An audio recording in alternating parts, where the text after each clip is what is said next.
Lord Krishna Naman to all of you. This is Rachit Jain, and today we shall be talking about our second book of economics, which is Statistics for Economics. Okay, so in our previous classes of statistics, which were before June, I think, in April and May, I have already discussed the chapter number 1 of economics, statistics. So I'll be discussing the chapter number 2 here, but before that, let's talk about what is economics. So economics is a social science. It deals with the study of human behavior in the society, in the process of production, consumption, exchange and distribution of goods and services with the given resources. यानी कि economics क्या है, ये एक social science है जो क्या करता है, ह्यूमन बिहेवियर की स्टडी करता है प्रोडक्शन, कंजम्पशन, एक्सचेंज और डिस्ट्रीब्यूशन के टर्म्स में, ठीक है ना, जो हमारे पास रिसोर्सेज हैं उनके साथ. ओके, तो इसके दो पार्ट बेसिकली होते हैं, माइक्रो इकोनॉमिक्स और मैक्रो इकोनॉमिक्स. माइक्रो इकोनॉमिक्स क्या होता है? माइक्रो इकोनॉमिक्स वो होता है जब भी हम किसी छोटे पार्ट को स्टडी करते हैं, यानी कि पूरी इकोनॉमी के, किसी पर्सन के, किसी कंपनी की बारे में स्टडी कर रहे हैं, तो वो माइक्रो इकोनॉमिक्स का हिस्सा है. और मैक्रो इकोनॉमिक्स क्या होता है कि जब भी हम इकोनॉमी एज अ होल, यानी कि पूरे देश की इकोनॉमी को जब स्टडी करते हैं एज अ होल, तो उसको हम बोलते हैं मैक्रो इकोनॉमिक्स. फर्स्ट चैप्टर को यहीं तक रखते हैं, आ जाते हैं अपन लोग सेकंड चैप्टर पे. ठीक है, तो सेकंड चैप्टर की जब हम लोग बात करेंगे तो इंट्रोडक्शन में ज़्यादा कुछ नहीं है, सिर्फ आप ये समझो क्वांटिटेटिव और क्वालिटेटिव डेटा क्या होता है. जब भी आप किसी का वेट लें, किसी की हाइट लें, किसी के मार्क्स लें, ये क्या है? ये क्वांटिटेटिव डेटा है, यानी कि इनको आप क्वांटिफाई कर सकते हो. क्वांटिफाई कर सकते हो मतलब कि इनको आप नंबर्स में डिनोट कर सकते हो. लेट्स से किसी की हाइट है, तो हाइट आप नंबर में दिखा सकते हो ना, 5 foot 11 inches, 5 foot 10 inches, 5 foot 3 inches, 5 foot 4 inches. ठीक है, किसी के मार्क्स हैं 20, 30, 40. ठीक है ना.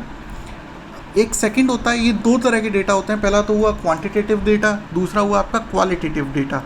क्वालिटेटिव डेटा को आप लोग मेजर नहीं कर सकते, ठीक है ना, कि इंटेलिजेंस को आप कैसे मेजर करोगे, ठीक है ना, ये चीज़ें मेजर नहीं की जा सकती. तो क्वालिटेटिव डेटा कैसा होता है जो मेजर नहीं किया जा सकता, जैसे इंटेलिजेंस, ठीक है ना, या किसी का नेचर, ये क्या है, ये आप क्या नहीं कर सकते, मेजर नहीं कर सकते. तो इनके लिए हम लोग कौन सी टेक्निक्स यूज़ करते हैं? इनके लिए हम लोग यूज़ कर सकते हैं परसेंटेज की टेक्निक. ओके, तो अब हम आते हैं मेन पॉइंट पे, which is what is statistics. Okay, so the systematic treatment of quantitative expression is known as statistics. बस इतनी सी डेफिनेशन है, सिर्फ इतना सा समझ लो कि एक जो भी आपके पास क्वांटिटेटिव, मान लीजिए आपने एक क्लास में आप गए, ठीक है, और आपने सारे बच्चों के लेट्स से कि इंग्लिश में मार्क्स नोट कर लिए, ठीक है ना, लेकिन आपने कहीं भी बिना नाम वाम लिखे आपने उसको एक नोट करते चले गए, हाँ तुम्हारे कितने, ठीक है, आप उसको नोट करके ले आए. क्या वो स्टैटिस्टिक्स है? नहीं.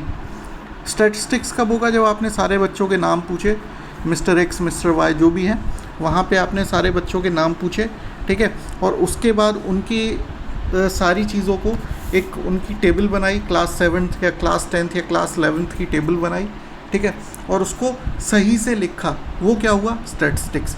अब देखिए स्टैटिस्टिक्स क्या होता है. स्टैटिस्टिक्स दो तरह से एक्सप्रेस किया जाता है, एक प्लूरल सेंस में और एक न्यूमेरिकल सिंगुलर सेंस में. प्लूरल सेंस में क्या होता है कि सारे न्यूमेरिक डेटा को कलेक्ट करना क्या होता है? स्टैटिस्टिक्स इन प्लूरल सेंस, ठीक है ना. और अगर हम सिंगुलर सेंस की बात करते हैं तो सिंगुलर सेंस में क्या होता है?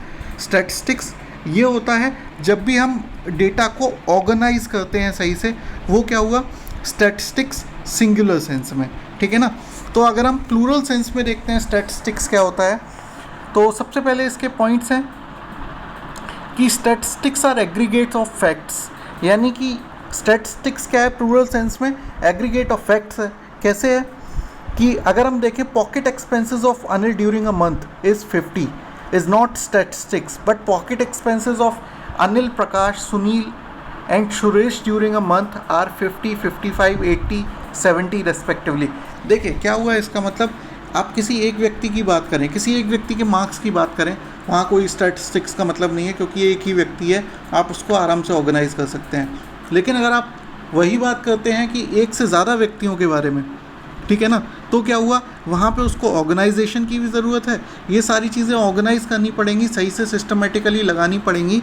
तो ये क्या हुआ, स्टैटिस्टिक्स का वर्क हुआ। Statistics are affected to a marked extent by multiplicity of causes. अब देखिए क्या होता है, electricity bills are affected by consumption and rate of electricity. अब देखिए क्या होता है कि स्टैटिस्टिक्स जो होता है वो जो कारण है उसके कारण इफ़ेक्ट होता है बहुत ज़बरदस्त तरीके से। अगर हम देखते हैं कि इलेक्ट्रिसिटी के बिल को, तो इलेक्ट्रिसिटी के बिल किससे इफ़ेक्ट होता है, आप कितना कंज्यूम कर रहे हैं और कितना रेट ऊपर नीचे हो रहा है, ठीक है ना। लेट्स से कि आपका आज अगर बिल देखते हैं कि सर्दियों में और गर्मियों में आप लोग देखते होंगे कि सर्दियों में जिसके घर में बिल 1,000 रुपये आता है, गर्मियों में उसका बिल 5 और 6,000 रुपये आता है, ठीक है ना। तो ये क्या हुआ, ये चेंज हुआ ना आपके कंजम्पशन की वजह से, या अगर गवर्नमेंट ने रेट चेंज कर दिए, लेट्स से कि पहले 3 रुपये लगते थे अब 5 रुपये लग रहे हैं, ठीक है ना, तो वहाँ भी चेंज आएगा ना, ठीक है। तो नेक्स्ट है हमारा स्टैटिस्टिक्स आर न्यूमेरिकली एक्सप्रेस्ड।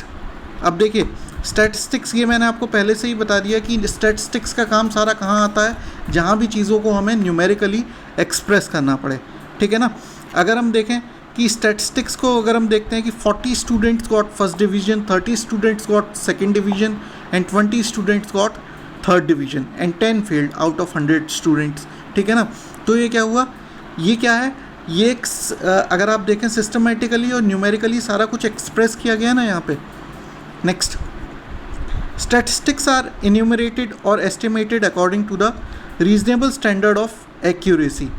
अब देखिए क्या होता है कि स्टैटिस्टिक्स जो है उसको हम लोग क्या करते हैं कि हम लोग इसको बिल्कुल रीजनेबली, ठीक है ना, और एक स्टैंडर्ड्स बने हुए हैं उनके हिसाब से सारी चीज़ों को एक्यूरेटली मेजर करने की कोशिश करते हैं, किसमें, स्टैटिस्टिक्स में, ठीक है ना।